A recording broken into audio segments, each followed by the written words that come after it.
Theodor Wiesengrund Adorno was born in Frankfurt in 1903 into a wealthy and cultured family. His father, a wine merchant, was of Jewish origin but had converted to Protestantism at university.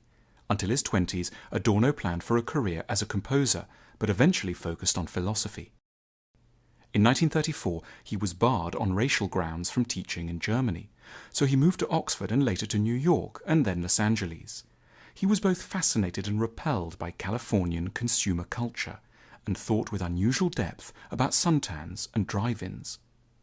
Adorno was closely connected with a pioneering Institute of Social Research, also known as the Frankfurt School, which had been founded and funded by his friend Felix Weil. The institute aimed to develop a psychological understanding of the problems thrown up by modern capitalism, especially the culture and mindset it generates.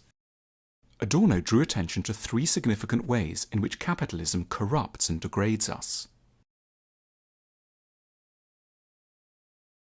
Adorno believed that the primary focus for progressive philosophers should be the study of how the working and middle classes of developed nations think and feel, and in particular the manner in which they spend their evenings and weekends. Adorno had a highly ambitious view of what leisure time should be for. It was not to relax and take one's mind off things.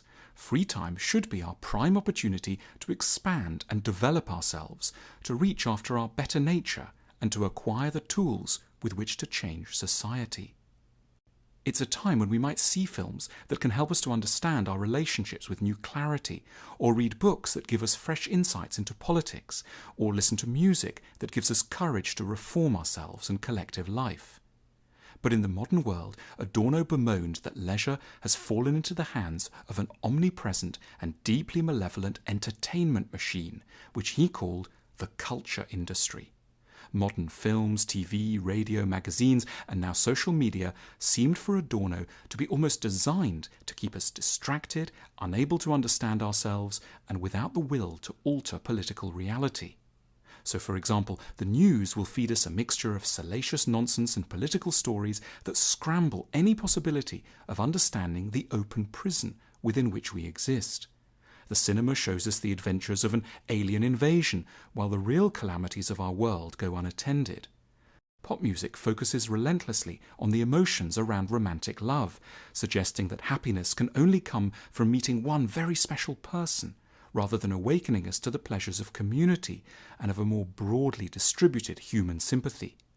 We wander through museum galleries, privately unsure what they really mean and why we should care.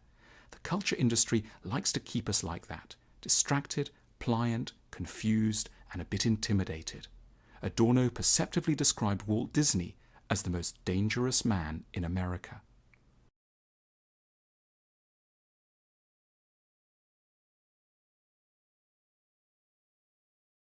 Because of the huge range of consumer goods available in modern capitalism, we naturally suppose that everything we could possibly want is available. The only problem, if there is one, is that we can't afford it.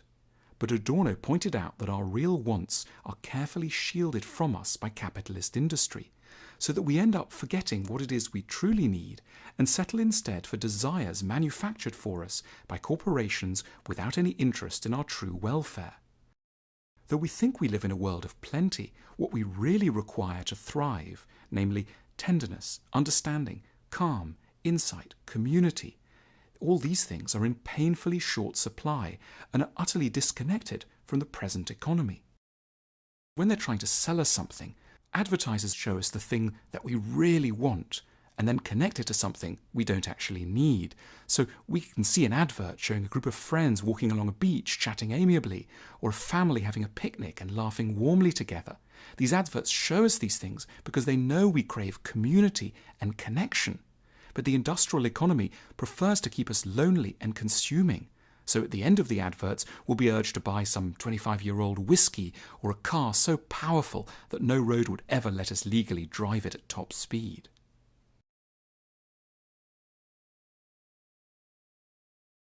Adorno was writing at the dawn of the age of the psychological questionnaire. These were widely in use in the United States, where they were measuring consumer attitudes and commercial behavior.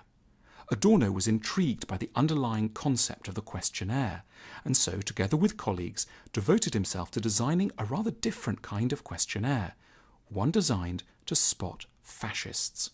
The questionnaire that he designed asked contributors to assess their level of agreement with statements like, "Obedience and respect for authority are the most important virtues children should learn," and "If people would talk less and work more, everybody would be better off," and "When a person has a problem or worry, it's best for him not to think about it, but to keep busy with more cheerful things."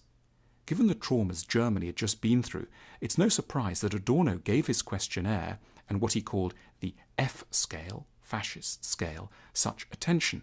His team even sent the F scale to every school in West Germany.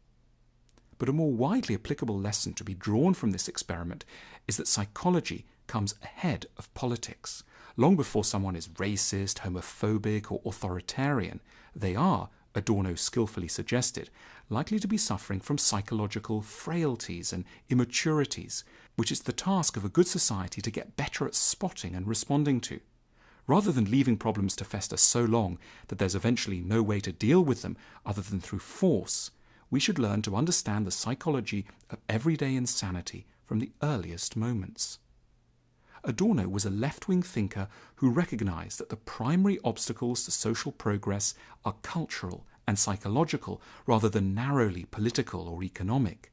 We already have the money, the resources, the time and the skills to make sure that everyone can sleep in a house, stop destroying the planet, is given a fulfilling job and feel supported by the community. So the reason why we continue to suffer and hurt one another is first and foremost because our minds are sick. This is the continuing provocation offered by the beguiling and calmly furious work of Théodore Adorno.